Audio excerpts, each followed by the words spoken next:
Margot, Carson, show me the money. And by money, I of course mean the weekly box office returns. There they are.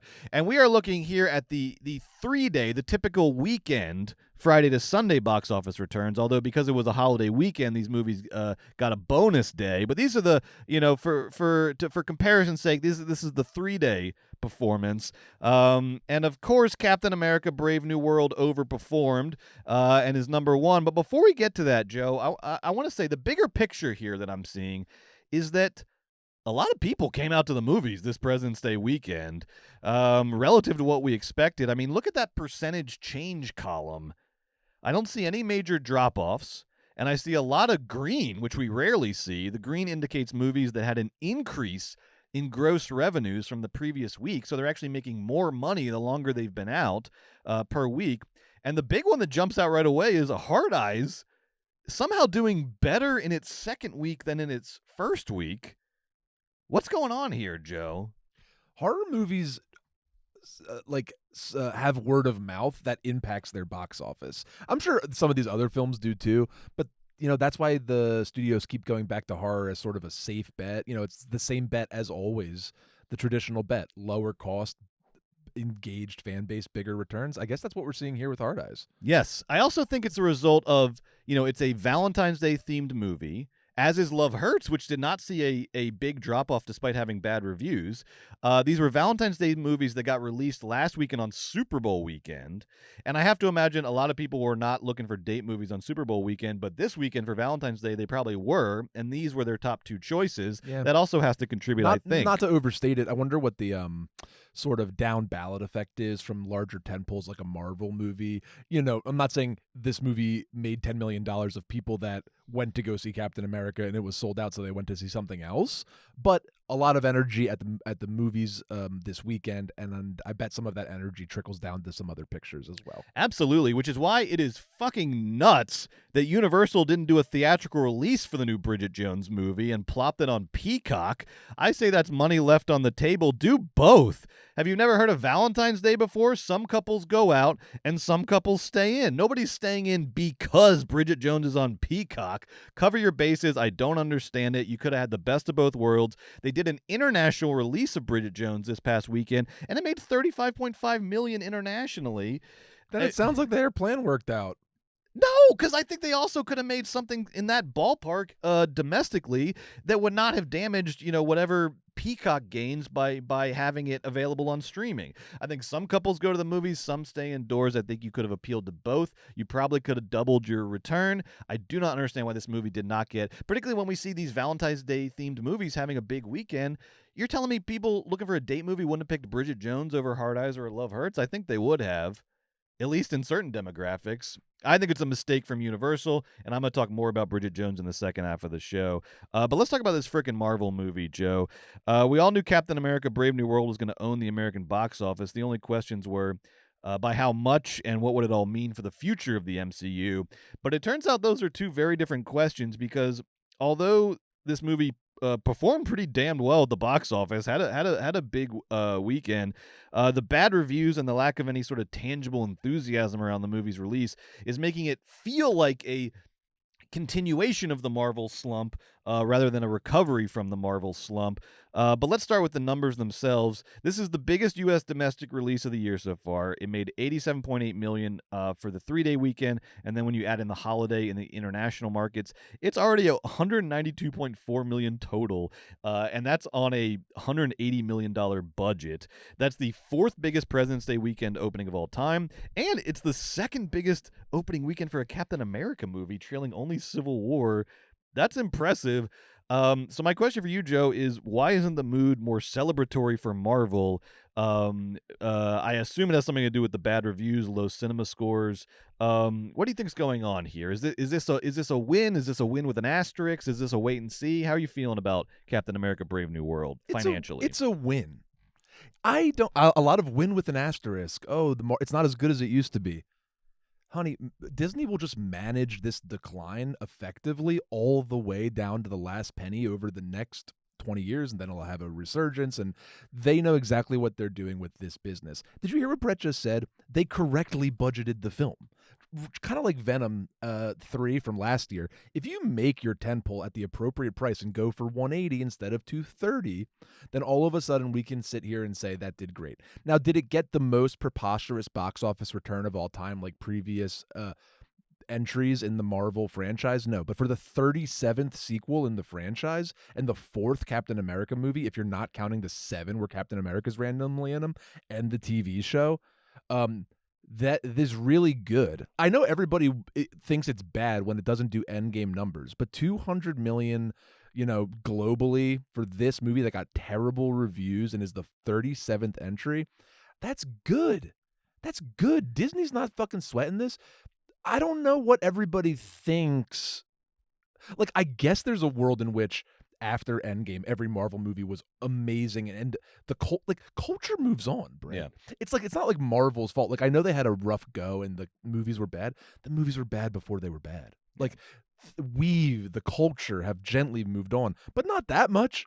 I would rather own Marvel than a lot of other production companies these nobody days. else is opening movies over 100 million in February. I'd rather manage, if I was worried about my pocketbook, I'd rather manage the decline of Marvel than risk trying to grow lesser studios.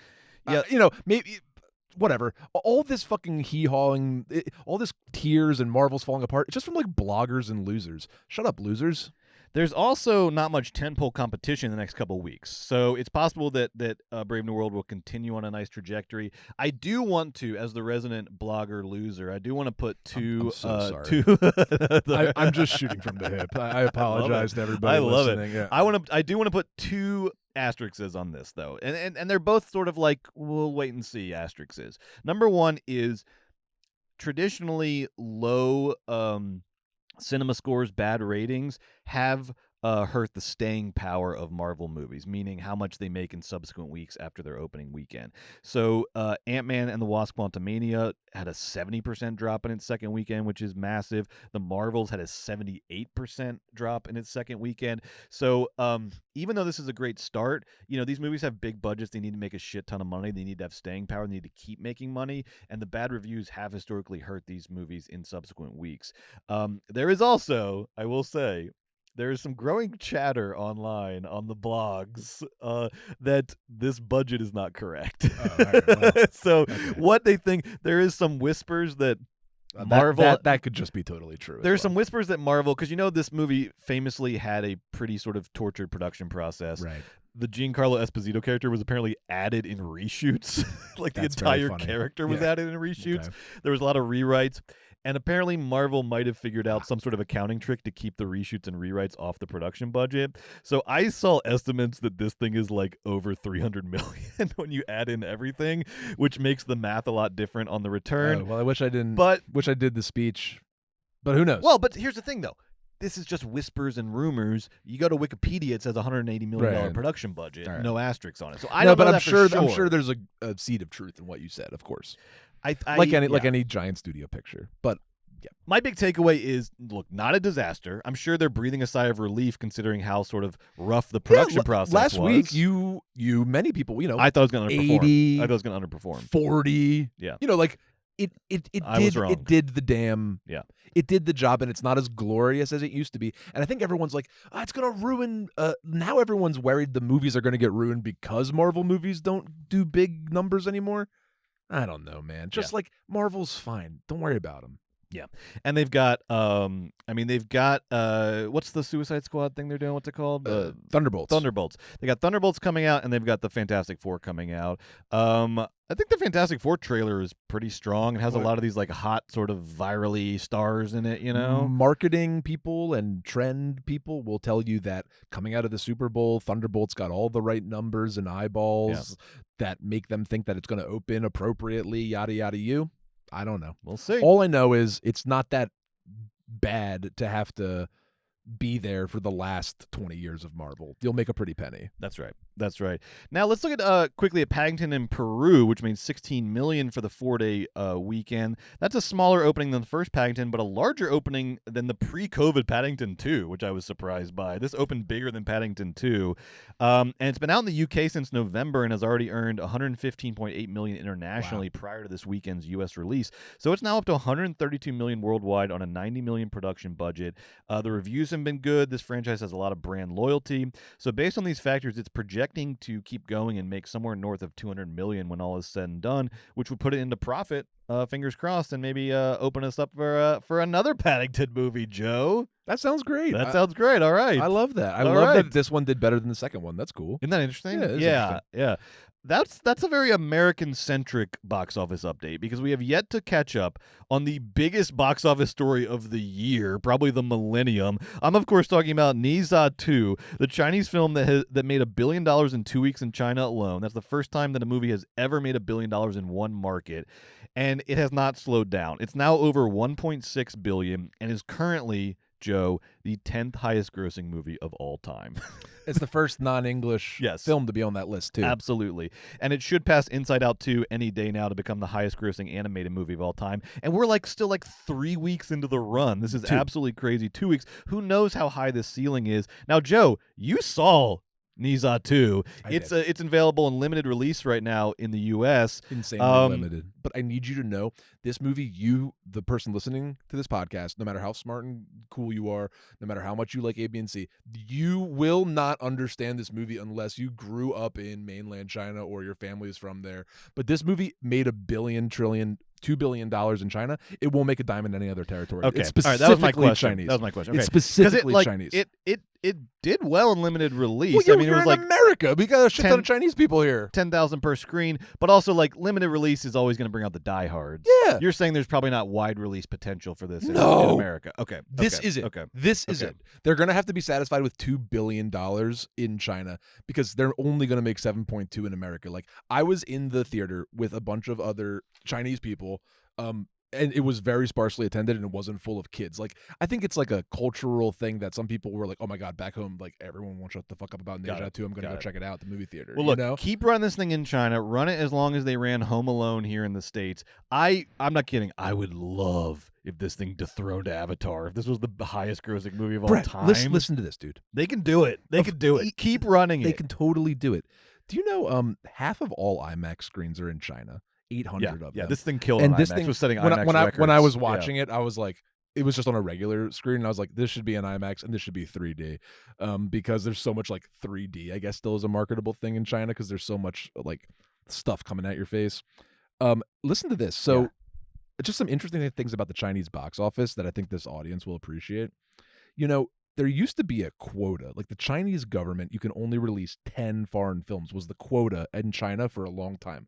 Only 10 foreign films allowed into the market per year.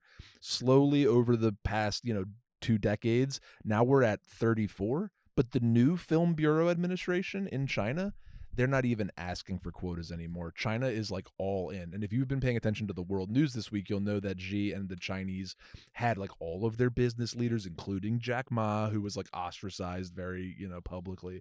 They all had this very Jack Ma is the Jeff Bezos of China. They had this very pro-business thing that the CCP never does, but they're very pro. Xi is very pro-business, and this Film Bureau is insanely pro-business, and they are just green lighting stuff. That's why letting stuff into the country. That's why Alien Romulus did gangbusters last year in China. That type of violent content was never allowed in China, but this new Film Bureau opened the doors to those types of American offerings. And that's exciting for us American producers because listen to this, homies. In the NRG did a global survey. 35% of the United States is willing to go see a movie in a theater. That's the same as UK and France and most of Europe. That's 35%. In China, 78% of consumers are willing to go see a movie in a theater.